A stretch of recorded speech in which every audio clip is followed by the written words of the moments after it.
జలుబు తలనొప్పికి ఉపశమనం అమృతధార.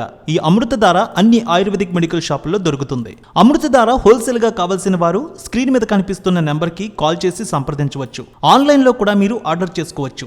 ఈ సంక్రాంతికి స్టార్ హీరోల చిత్రాలతో తెలుగు బాక్సాఫీస్ కలకల్లాడుతోంది. గుంటూరు కారం, హనుమాన్, సైంధవ్, నా స్వామిరంగ చిత్రాలు విడుదలయ్యాయి. సైంధవ్ మంచి టాక్ తెచ్చుకుంది. బాక్సాఫీస్ దగ్గర మంచి ఓపెనింగ్ కూడా సంపాదించుకుంది. వెంకటేష్ కెరీర్లో 75వ సినిమాగా వచ్చింది సైంధవ్. ట్రెండ్కి తగ్గట్టుగా కొత్త తరం యాక్షన్ కథతో చేసిన సినిమా కావడం, సంక్రాంతి బరిలో నిలవడంతో సినిమాపై భారీ అంచనాలు ఉన్నాయి. ప్రచార చిత్రాలు వాటిని మరింత పెంచాయి.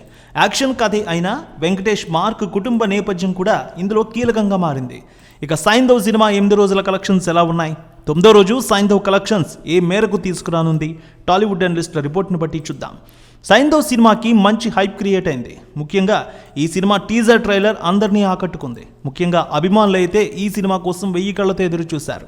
సంక్రాంతి బరిలోకి వచ్చిన ఈ సినిమా తొలి రోజు పాజిటివ్ రివ్యూస్, రెస్పాన్స్ దక్కించుకొని 6 కోట్ల రూపాయల కలెక్షన్స్ తీసుకువచ్చింది. రెండో రోజు 5 కోట్ల రూపాయల వరకు తీసుకువచ్చింది. మూడో రోజు 4.5 కోట్ల వరకు తీసుకువచ్చింది. 7వ రోజు 2.5 కోట్లు, 8వ రోజు 2,70,00,000 రూపాయల వరకు కలెక్షన్స్ వచ్చినట్టు తెలుస్తోంది.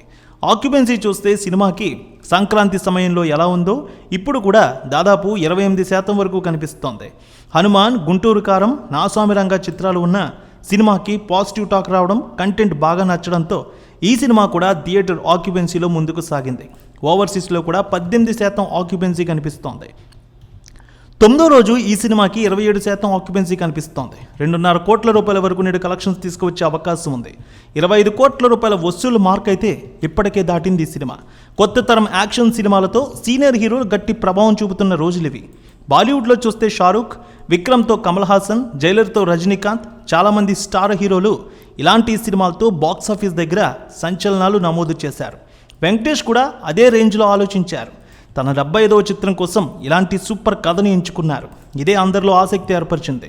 వెంకటేష్ ఎంపిక అద్భుతం. ఆయన దర్శకుడు చూపించిన విధానం కూడా అద్భుతం.